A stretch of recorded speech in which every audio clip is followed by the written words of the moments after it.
Oh, look at this book. I like this book. Let's see. What should we read? Nursery tales. Yes. I know. Let's read Jack and the Beanstalk, page 83. Turn to page 83. Here it is. Jack and the Beanstalk. There once was a noble woman who had fallen on hard times. Her castle had been stolen away by a greedy giant, and now she lived in a cottage with her only son, Jack.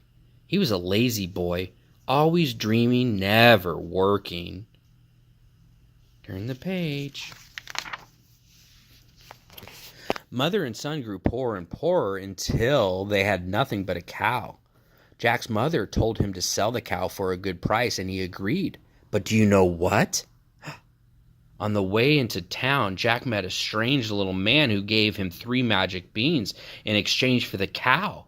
Jack thought his mom would be happy to have the beans. After all, they were magic.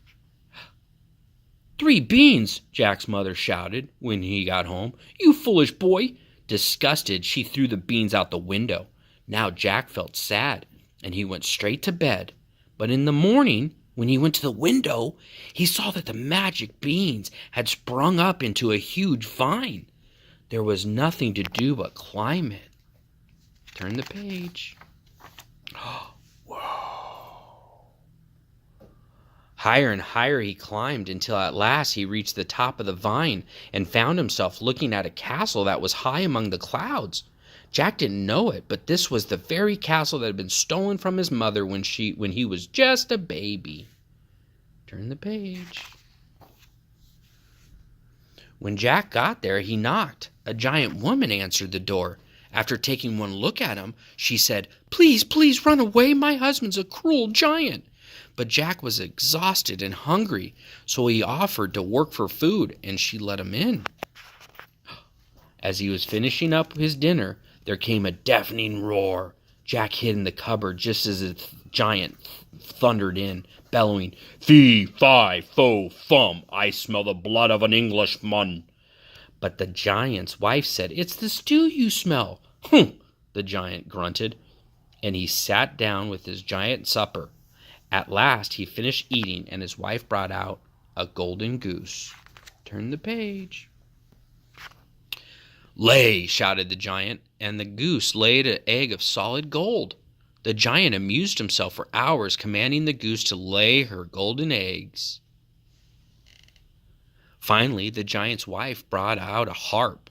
The giant said, "Play me a drink," and a drink appeared. "Play me a pillow," and a pillow appeared in the giant's chair. "Play music," and the harp played lovely music until at last the giant fell asleep. Turn the page. When the giant was snoring loudly, Jack crept out of his hiding place, grabbed the golden goose and the harp, and started to run. But the harp twisted in Jack's grasp and started chiming, "Master, master!" Jack held tight to the goose and the harp and ran to the beanstalk as fast as he could go. But the harp's cry woke the giant. His feet shook the ground as he chased him. The beanstalk trembled with the terrible weight of him.